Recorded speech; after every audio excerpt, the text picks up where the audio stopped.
Hey, welcome back to the channel. So today I'm gonna go over kind of what my final decisions were as far as what I'm gonna take with me on my trip coming up here to Disney. I think this is my final decisions. Of course, things may change, but as of right now, I think this is kind of where I'm at. The first thing we'll start off is with my actual camera bag.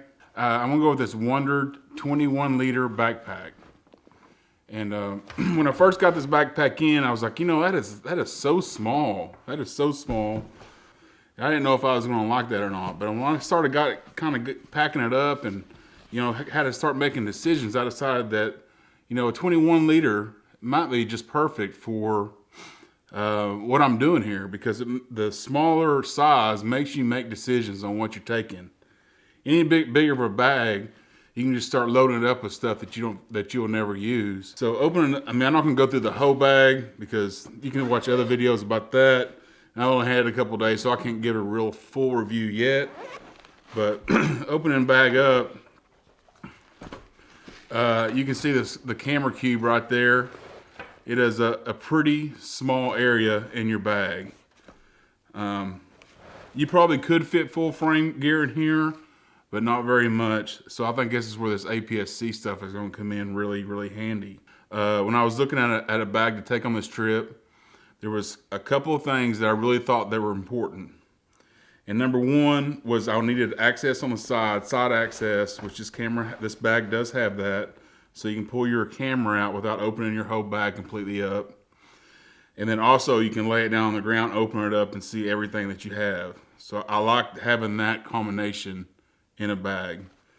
And I also wanted some spare room to put stuff in case I was to buy like a t-shirt or other souvenirs while I was at Disney. And this has a little pocket right up here on the top of the bag here, and a free space. And that'll be a perfect spot, if I was to buy something, maybe want to take some little snacks or something like that. I could throw it up here in this top part, and there's plenty of room for that in here. So this particular bag right here met those two needs, I thought, really well. Okay, so let's get into actually what I'm going to take on this trip. First of all, I switched everything over to the Ulanzi F38 quick release system. So everything that I have is going to be have those type of mounts on there. And the first thing I want to take is this little tripod right here. It has a quick release on there. It extends like that. Gives you a pretty nice little reach if you need a little extra reach. You can also stick it on a table, as a regular tripod like that. I've kind of been enjoying this tripod. You get a little bit too heavy of a camera on there, it'll start collapsing a little bit. Maybe not the most stable thing on there. You might be risking it just a little bit if you put a big old camera on there. You got to be really careful with that. But all in all, a pretty decent tripod.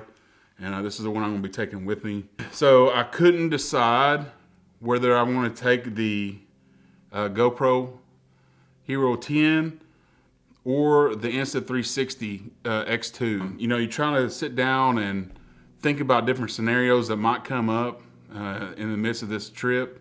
I see both of them coming in really handy. So I decided I'm just going to take both of them.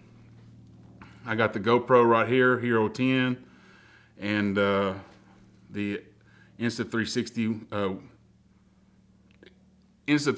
One X2. Insta360 One X2. This is definitely better quality video. This is definitely easier to get video if you just want to capture everything. Like, say if you're on a roller coaster or something, you want this one.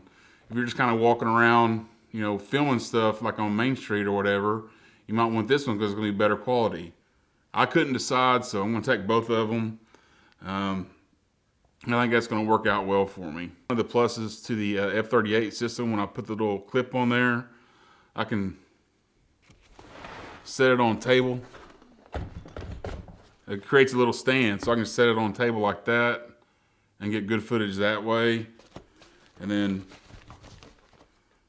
when I want to film something, slip it on there, boom, like that. There you go. I have my tripod. Always have a dust blower in the bag. Always. Found out the hard way that you need to be having one of these no matter what. Microphone, the only microphone I'm going to take is this Sony microphone. It's the one that plugs right into your camera, no cables needed. This seems to be one of the easiest, less trouble microphones that I've used. So that's what I'm taking it. And speaking of microphones, the only other microphone I will be taking is the Saramonic, this little Saramonic microphone here. And this is just a piece of, I mean, this is not a very good microphone at all, but I found that it's better than the onboard microphones on cameras. And it's a little bit less conspicuous than something like this. So this is kind of for your covert operation microphones. And it's okay. I mean, it does all right, but it's just not that great. But it cut down on the wind noise a little bit with the windscreen on there. So it's not bad, you know. And it doesn't take up any room at all, so it's not bad to have in the bag. Okay, so we'll go into my first camera that I'm going to take. Again, had to make a tough decision, and I decided to go with the RX100 Mark VII over the ZV-E10. Why? Well, a couple reasons. I think the 200 millimeter reach of this lens might come in handy, might not. I don't know. Don't want to be left without a longer total telephoto reach if I can have it in my bag. And also, I like the knob system much better than the push button and selector mode system. And this camera, man, it's just really nice. I mean, you can take it around. I mean, one hand everything. Nobody's going to pay you any attention if you have a little camera like this. So the main camera I'm going to be taking, of course, is the FX30 cinema camera. You know, I expect to take a lot of videos on this vacation. Also expect to take a lot of pictures as well. Obviously, I wouldn't call it a photo-centric camera, but I think it'd be good enough to take, you know, most of the pictures that I'm going to want to take. So I don't know, I'm kind of gambling with that, but we'll see how it works out. I think it'll work out fine. I'm going to take it on one more test just to make sure that it's something I can use to take pictures. Of course, the video aspects of it are great. So really looking forward to putting this camera through its paces. And I like this camera just because it's kind of a low profile. It doesn't have the camera hump on there, which makes it easier to get in and out of this bag because it's a little bit smaller. I just like the overall weight, size, look, feel of it. So anyway, we're gonna go with it. Hopefully it won't, hopefully the photos will be good enough where I'll be happy with it. Truth be told, I think it's going to do fine. As far as my lens selections go, I have the Tamron 11 to 20 2.8 over here. That's what I'm filming with this video with. I expect, and then also I have the Sigma 18 to 50 lens here, 2.8. Man, it's such a small little lightweight lens. There's no way I could go on a trip without that thing. It's so little and so nice. And the lens that I have just in case is the Sigma 56 millimeter 1.4, which is basically 85 millimeter equivalent lens. I don't expect that this is going to get a lot of use, but you know, if you come around the corner, Mickey Mouse is needing a portrait, and I'll be ready to go. Again, I don't expect that I'm going to be walking around with all this stuff all the time. I might want to go one day and take out some of this equipment, you know, kind of see what I think I'm going to need the most, then making some adjustments from there. But as far as going, this is all I want to take on my trip with me. Let me know what you think about this particular setup. Do you think it's going to work? Do you think it's not going to work? What additions would you put on here? Or maybe what would you leave at home? Anyway, thanks for watching, and we'll see you on the next one.